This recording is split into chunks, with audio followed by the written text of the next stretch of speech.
Hello everyone, this is CB Siraskar and you are watching me on my YouTube channel. Today we are going to learn a very beautiful story written by Leo Tolstoy, who was one of the greatest authors of all time. He wrote many novels, short stories, and philosophical works. His ideas on non-violence had influenced great men like Mahatma Gandhi and Martin Luther King. In his early period of writing, he wrote many stories for children. This is one of them. So let's get started with the story. The title of the story or the name of the story is Little Girls Wiser Than Old People. मित्रांनो, आज आपण जी कथा शिकत आहोत, ज्या कथेचा आज आपण अभ्यास करणार आहोत, आस्वाद घेणार आहोत, ती एक अतिशय सुंदर अशी कथा आहे. लिओ टॉल्स्टॉय नावाचे जे प्रसिद्ध साहित्यिक, प्रसिद्ध नॉव्हेलिस्ट म्हणजेच कादंबरीकार, तसेच प्रसिद्ध कथाकार आणि एक थोर विचारवंत म्हणायला हरकत नाही अशा एका व्यक्तीचा धडा आज आपण शिकणार आहोत, एक कथा शिकणार आहोत. ही कथा अतिशय इंटरेस्टिंग आहे. या लिओ टॉल्स्टॉय यांच्या जीवनाचा प्रभाव महात्मा गांधी आणि मार्टिन ल्युथर किंग यांच्यासारख्या महान व्यक्तिमत्वांवर देखील पडलेला होता. त्यांना देखील त्यांच्या अहिंसावादी विचारांनी त्यांनी प्रभावित केलेलं होतं. तर मग आता वेळ वाया न घालवता आपण सुरुवात करूया आजच्या आपल्या इंटरेस्टिंग स्टोरीला, जिचं नाव आहे little girls wiser than old people. म्हणजेच लहान मुली मोठ्या माणसांपेक्षा शहाण्या होत्या. तर आता आपण शिकूया ही स्टोरी काय आहे. तर मग करूयात सुरुवात. It was an early Easter. In the yards lay snow and rills ran down the village. तो दिवस ईस्टरचा होता आणि ईस्टरच्या दिवशीची सकाळची वेळ होती. लक्षात घ्या, ईस्टर काय असतं आधी समजून घेऊया. ख्रिश्चन धर्मीय लोक प्रभू येशूच्या पुनरुत्थानाचा म्हणजेच पुन्हा जिवंत होण्याचा एक दिवस सण म्हणून साजरा करतात. अशी कथा मांडली जाते की जेव्हा प्रभू येशू म्हणजे येशू ख्रिस्त यांना सुळावरती चढवण्यात आलं होतं, त्यानंतर ईस्टरच्या दिवशी त्यांचा पुनर्जन्म झाला होता किंवा ते पुनर्जीवित झाले होते, अशी एक धारणा आहे, अशी एक मान्यता आहे. आणि तो दिवस आनंदोत्सव म्हणून साजरा ख्रिश्चन धर्मीय लोक करत असतात. मग हा दिवस जो होता तो ईस्टरचा होता. वेळ सकाळची होती, म्हणून तिथे आलेलं वर्णन आहे की it was an early Easter. In the yards lay snow and rills ran down the village. म्हणजेच दारा अंगणामध्ये किंवा बाहेरच्या भागामध्ये जागोजागी बर्फवृष्टी झालेली होती आणि त्यामुळं छोटे मोठे झरे जे होते पाण्याचे, तर ते त्या खेड्यामधून वाहत होते. A large puddle had run down from a manure pile into a lane between two farms.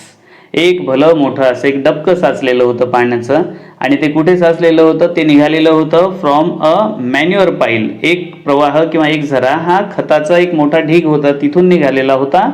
जसं की आपल्याकडे खेड्यामध्ये आपल्याला माहिती आहे उकिरडे असतात आणि शेणखत वगैरे त्या ठिकाणी तयार केला जातो. तर अशाच एका ढिगामधून जो पाण्याचा प्रवाह वाहत आलेला होता, तर त्याच्यापासून हे डबकं बनलेलं होतं आणि ते होतं एक्झॅक्टली एका लेनमध्ये म्हणजे एका छोट्या बोळीमध्ये. आणि ही बोळ होती दोन वेगवेगळ्या फार्म्सच्या, दोन वेगवेगळ्या शेतांच्या दरम्यान. आता पुढं काय होतं पाहूया. And at this puddle two girls one older than the other had met. आणि त्या ठिकाणी काय घडतं, दोन मुली असतात. त्या दोन मुली, त्यांच्यापैकी एक थोडी मोठी असते, एक वयाने कमी असते, लहान असते. या दोन मुली एकत्र येतात, त्यांची भेट होते. Both of them had been dressed by their mothers in new clothes. त्या दोघींनाही त्यांच्या आयांनी खूप सुंदर नवे नवे कपडे घालून सजवलेलं असतं. The little girl had a blue dress and the Elder a yellow one with a design. ती जी छोटी मुलगी असते तिच्या अंगावरती निळ्या रंगाचा पोशाख असतो, निळ्या रंगाचा ड्रेस असतो, आणि जी मोठी मुलगी असते तिच्या अंगावरती येलो कलरचाच म्हणजे पिवळ्या रंगाचा ड्रेस आणि त्यावर डिझाईन असते सुंदर अशी काढलेली. तर both had their heads wrapped in red kerchiefs. त्या दोघींच्याही डोक्यावरती लाल रंगाचे रुमाल बांधलेले असतात. After a prayers in the church the two girls went to the puddle where they showed their new garments to each other and began to play. मग जेव्हा प्रेयर्स होतात म्हणजेच चर्चमध्ये जाऊन त्या धर्माचे लोक, ख्रिश्चन धर्माचे लोक प्रार्थना करतात ईस्टरच्या दिवशी. मग ही प्रार्थनेचं काम होतं, प्रार्थना म्हटली जाते. आणि ह्या दोन मुली त्यानंतर खेळण्यासाठी म्हणून बाहेर पडतात. त्या आल्यानंतर एकमेकींना आपले ड्रेस दाखवतात, आपले कपडे दाखवतात आणि दोघी खेळायला सुरुवात करतात. They wanted to plash in the water. त्यांना पाण्यामध्ये नाचायचं असतं किंवा पाण्यात खेळायचं असतं. The little girl started to go into the puddle with her shoes on, but the older girl said to her, "Don't go, Malasha, your mother will scold you." I will take off my shoes and you do the same. आता त्याच्यापैकी जी लहानी मुलगी असते तिला मोठी मुलगी म्हणते की अगं मलाशा, जाऊ नकोस, तुझ्या पायात शूज आहेत आणि ते तू काढ, नसता तुझी आई तुला रागवेल, तुझ्यावर ओरडेल. स्कोल्ड या शब्दाचा अर्थ होतो ओरडणे, रागावणे किंवा जोरात रागारागाने बोलणे. तर त्याप्रमाणे ती सूचना करते तिला. मोठी मुलगी छोट्या मुलीला सांगते की I will take off my shoes, मी माझे शूज आधी काढते आणि तू तसंच कर. And you do the same. The girls took off their shoes, raised their skirts and walked through the puddle toward each other. मग या दोन्ही मुली आपल्या पायातील शूज काढून टाकतात, त्यांचे स्कर्ट्स थोडेसे वर करतात आणि त्या पाण्यात चालत जात असतात, एकमेकींच्या दिशेने जात असतात. Malasha stepped in up to her ankles and said, it is deep Akulka, I am afraid. तर त्यातली जी छोटी मुलगी असते तिचं नाव मलाशा आहे हे आपल्या लक्षात आलेलंच आहे. मलाशा जी असते तर त्या मलाशाला थोडी भीती वाटते. ती काय करते, थोडेसं आपल्या घोट्यापर्यंत पाणी आलं की ती म्हणते की अगं इथं पाणी खूप खोल आहे वाटतं, मला भीती वाटतेय. तर ती असं म्हणताना तिचं नाव घेते मोठ्या मुलीचं. तिचं नाव या ठिकाणी येतं. तिचं नाव काय आहे, अकुल्का. मग तिला म्हणते अगं अकुल्का, इथं पाणी खूप खोल दिसत आहे आणि मला भीती वाटतेय. तर त्यावर ती मोठी मुलगी जी असते जिचं नाव अकुल्का आहे ती म्हणते never mind, she replied, it will not be any deeper, come straight toward me. तिला काय म्हणते की हे काही जास्त खोल असणार नाही, तू काय कर, घाबरू नकोस, तू माझ्या दिशेने चालत ये, सरळ चालत ये. दे केम क्लोजर टू इच अदर. आता त्या दोघी एकमेकींच्या अधिक जवळ आलेल्या असतात, क्लोजर आलेल्या असतात. Akulka said, Malasha, look out and do not splash it up but walk softly. त्यावर ती मोठी मुलगी लहानीला म्हणते की मलाशा, अगं हळूवार चालत आहे, एकदम तू पाणी उडवू नकोस किंवा पाण्यावरती पाय मारू नकोस, अगदी हळूने चालते, हळूहळू चालते. She had barely said that when Malasha plumped her foot into the water and bespattered Akulka's new dress and not only her dress but also her nose and eyes. पण ती असं म्हणते ना म्हणते तोच काय घडतं, ती जी मोठी मुलगी असते ती तिला सांगतच असते की पाणी उडवू नकोस, पण तिच्या म्हणण्याच्या अगोदरच ही छोटी मुलगी काय करते, पटकन पाण्यात पाय मारते. आता तिच्या पायामुळं काय होतं, तसा पाय मारण्यामुळं पाणी उडतं. आता हे पाणी रस्त्यावरचं पाणी आहे, ते काही स्वच्छ आहे का, नाहीये. मग काय होतं की तिथला त्या पाण्याचा, त्या घाणेरड्या पाण्याचे शिंतोडे उडतात आणि ते नेमके त्या समोरच्या मोठ्या मुलीच्या म्हणजे अकुल्काच्या अंगावर असलेल्या नव्या पोशाखावर तर पडतातच, शिवाय तिच्या नाकावर, चेहऱ्यापर्यंत ते शिंतोडे उडतात. When Akulka saw the spots on her dress, she grew angry at Malasha and scolded her and ran after her and wanted to strike her. आता बघा इकडं, कुणाच्याही अंगावर जर नवा ड्रेस असेल आणि त्याच्या अंगावरती चांगल्या घातलेल्या ड्रेसवर कोणी शिंतोडे उडवले, कसं वाटेल त्याला, राग येणार. मग अगदी असंच अकुल्काला देखील त्या मलाशाच्या या कृतीचा राग येतो. मग त्यामुळे ती रागारागात तिच्यावरती ती खूप जोरात ओरडते, तिच्या मागे धावण्याचा प्रयत्न करते आणि तिला त्या मलाशाला धरून एक तडाखा द्यायचा असतो, तिला चांगल्यापैकी मारायचं असतं. त्यासाठी ती तिचा पाठलाग सुद्धा करायला लागते. आता या सगळ्या प्रकारामुळे मलाशा घाबरून जाते. Malasha was frightened and seeing what trouble she had caused jumped out of the puddle and ran home. आता तिच्या लक्षात आलेलं असतं की आपल्याकडून नेमकी काय चूक घडलेली आहे, कशामुळं ही मोठी मुलगी ही अकुल्का आपल्या मागे लागलेली आहे, तिला ते सगळं माहिती असतं.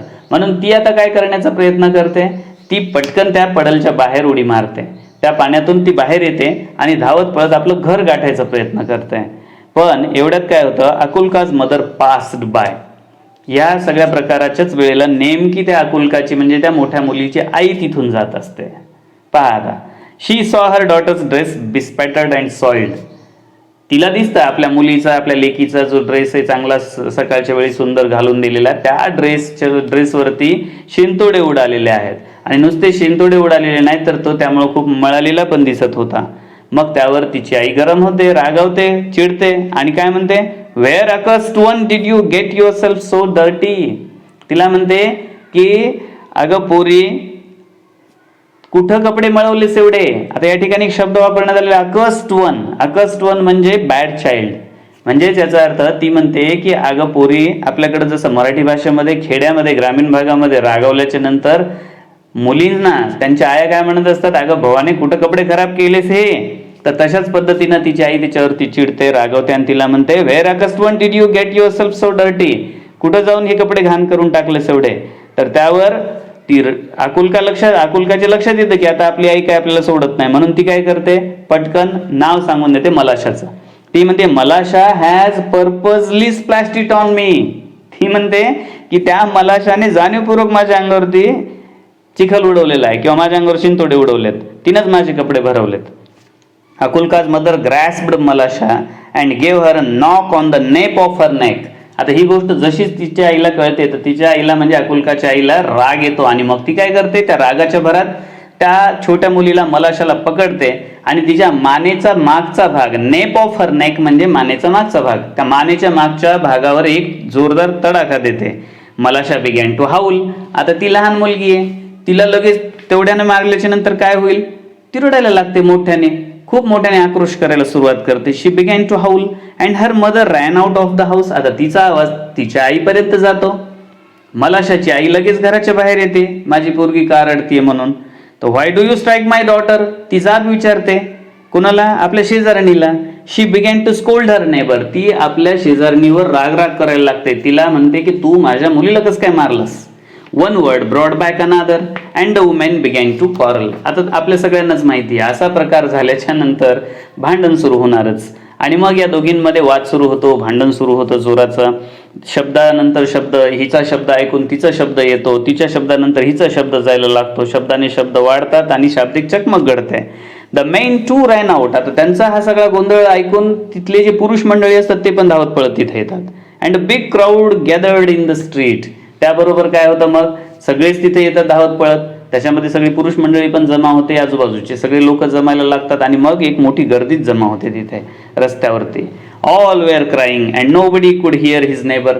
सगळे जण ओरडत असतात. या ठिकाणी क्राईंगचा अर्थ रडणे नाहीये तर आरडाओरडा करणे असा होतो. सगळे शेजारी जमतात आणि एकच गलका उठतो. They scolded and cursed each other. One man gave another man a push and a fight had begun. पहा इकडं आता काय होतं, ह्या सगळ्या गर्दीचं एकत्र येणं कशासाठी असतं, नेमकं काय झालं हे पाहण्यासाठी. परंतु मग ज्याला त्याला आपल्या बाजूचे जे दिसतात त्याची बाजू घेऊन भांडायला ते सगळेच सुरुवात करतात. एकमेकांवरती शाब्दिक वार करतात, त्याचबरोबर एकमेकांना शिव्या शाप देतात. आणि हे सगळं होत असताना काय होतं, नेमका एका माणसाचा धक्का दुसऱ्या माणसाला लागतो, तो त्याला ढकलतो आणि मग तिथून वाद सुरू होतो. आता हा वाद नुसता शाब्दिक राहत नाही, आता त्यांच्या ढकलाढकली भांडणं सुरू होतात. When Akulka's grandmother came out. आता हा सगळा राडा चाललेला आहे, हा सगळा गोंधळ चाललेला आहे. हे सगळं पाहून अकुल्काची आजी तिथे येते, म्हणजे त्या मोठ्या मुलीची आजी तिथे बाहेर येते. She stepped in the midst of the peasants. इथे दोन नवीन शब्द तुम्हाला पाहायला मिळतील. मिडस्ट, मिडस्ट मीन दरम्यान, म्हणजे मग ती काय करते तिथे त्या सगळ्यांच्या दरम्यान येऊन थांबते. आणि पुढे वर्ड आहे पीसंट्स. आता पीसंट्स मीन्स विलेजर्स, म्हणजे त्या खेड्यात राहणारे हे सगळे लोक जे जमलेले आहेत भांडणासाठी, त्या सगळ्यांच्या दरम्यान म्हणजे त्यांच्यामध्ये जाऊन ही आजीबाई तिथं थांबते. And began to talk to them. आणि त्या सर्वांशी बोलायला सुरुवात करते. What are you doing dear ones. ती म्हणते अरे बाळांनो काय करताय. Consider the holiday. अरे आजच्या सुट्टीचा तर विचार करा. This is a time for rejoicing. अरे आनंद साजरा करण्याचा आजचा दिवस. And see what sin you are doing. आणि तुम्ही सगळेजण काय पाप करायला निघाला आहात. आजच्या दिवशी, एवढ्या सणासुदीच्या दिवशी, एवढ्या चांगल्या दिवशी, आनंदानं एकत्र येण्याच्या दिवशी तुम्ही भांडणं काय करताय. अशा प्रकारचं काम करणं किंवा अशी कृती करणं हे पाप केल्यासारखं आहे. त्यामुळं ती म्हातारी आजी सांगत असते की भांडू नका. आजचा दिवस हा भांडण्यासाठीचा नसून आनंद साजरा करण्याचा आहे. But they paid no attention to the old woman and almost knocked her off her feet. आता हे लोक आपल्या भांडण्याच्या मूडमध्ये असतात. त्या आजीबाईचं काय म्हणणं कोणी ऐकत नाही आणि त्यांचं त्या आजीकडे लक्ष नसतं. उलट काय होतं की नकळतपणानं म्हणा काही म्हणा त्यांच्याकडून त्यांच्या त्या आजीच्याच पायावरती तडाखा बसतो, आजीलाच मार लागतो. She would never have stopped them if it had not been for Akulka and Malasha. बरं आता हे आजीबाई तरी दुसऱ्या कुणाचं भांडण असलं असतं तर मध्ये पडल्या असत्या का, तर नाही. पण हे ह्या छोट्या मुलींचं भांडण आहे हे माहीत असल्यामुळंच आजीबाई त्या भांडणामध्ये उतरलेल्या आहेत. त्यांच्या बाबतीतलं सांगण्यासाठी किंवा हे भांडण मिटवण्यासाठी त्या मध्यस्थी करतायत. मोठ्या माणसांचं भांडण असलं असतं तर कदाचित त्यामध्ये बोलल्या पण नसत्या. While the women exchanged words Akulka wiped off her dress and went back to the puddle in the lane. आता काय होतं, यांचं भांडण जोरात सुरू आहे. इकडच्या स्त्रिया इकडच्या महिला तिकडच्या महिलांना बोलतायत, तिकडचे पुरुष इकडच्या पुरुषांना बोलतायत, त्यांना धक्काबुक्की करतात. हे सगळं प्रकार सुरू असताना नेमकं ह्या दोन मुली काय करत होत्या मग, तर काय होतं पहा, यांचं भांडण सुरू आहे तोपर्यंत अकुल्का आपल्या ड्रेसवर पडलेले शिंतोडे झटकते, आपल्या कपड्यांवर उडालेले शिंतोडे पुसून काढते आणि लगेच त्या पडलच्या दिशेनं, जे की त्या गल्लीमध्ये त्या बोळीमध्ये होतं, त्या पडलच्या पाण्याच्या डबक्याच्या दिशेनं ती खेळण्यासाठी निघून जाते.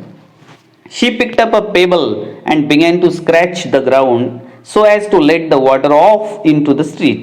मग ती काय करते, आपल्यासोबत एक पेबल घेऊन जाते, एक मोठा दगड घेऊन जाते, खडा घेऊन जाते आणि त्यानं ती काय करायचा प्रयत्न करते, ते जे पाणी असतं त्या पडलमध्ये जमा झालेलं, तर त्या पाण्याला ती वाट करून देण्यासाठी स्क्रॅच करायला सुरुवात करते.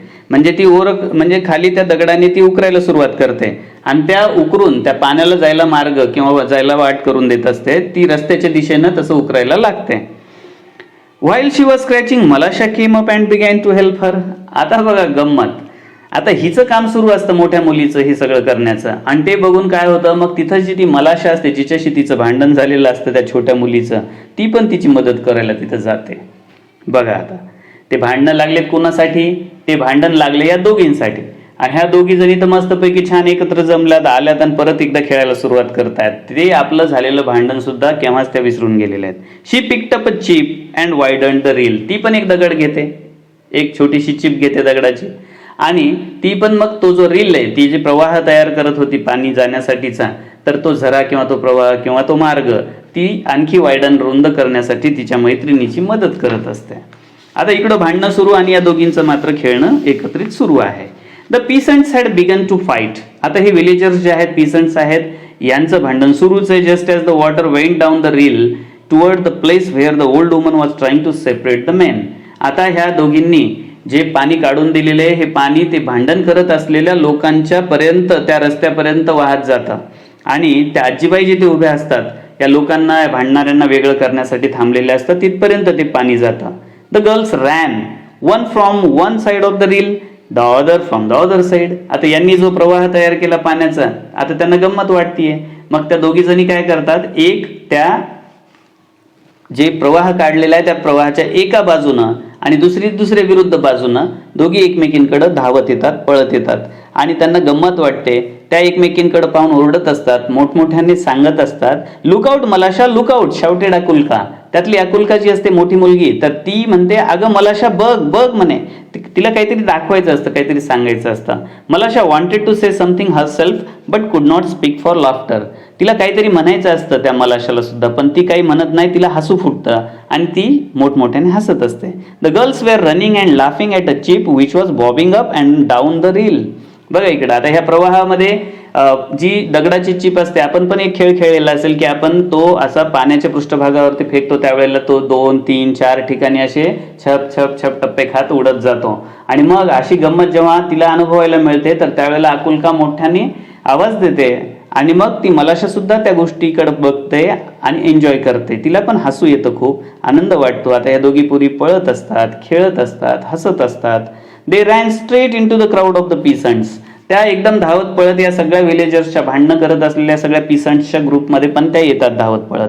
द ओल्ड वुमन सॉ देम. आता ते तिथे आलेल्या पाहून त्या आजीबाईचं लक्ष तिच्याकडे जातं, त्या दोघींकडेही जातं. And said to the peasants. त्यांच्याकडे पाहून आता ह्या आजी सांगतात त्यांना, सगळ्या जमलेल्या त्या गर्दीला, त्या काय म्हणतात, shame on you before God man.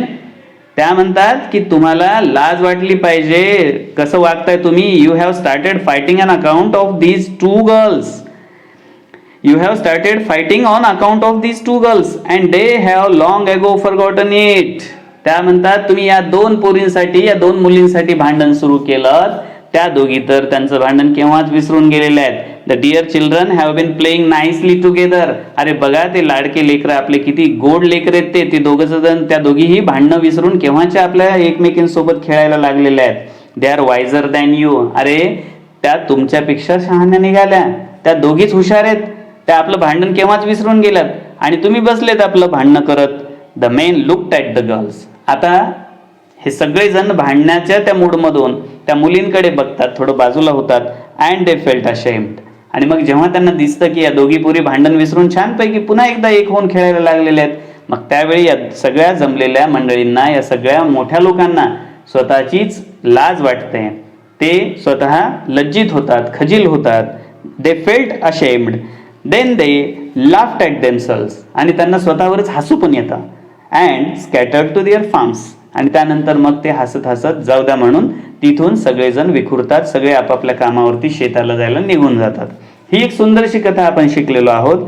ही लिहिलेली कथा आहे, आधीच सांगितले मी तुम्हाला, लिओ टॉल्स्टॉय, ज्यांना काउंट लिओ एन टॉल्स्टॉय असं म्हणून ओळखलं जातं. आणि ही स्टोरी त्यांनी लिहिलेल्या एका पुस्तकातून अडॉप्ट केलेली आहे आणि ट्रान्सलेट करण्यात आलेली आहे इंग्लिशमध्ये आपल्या सगळ्यांसाठी.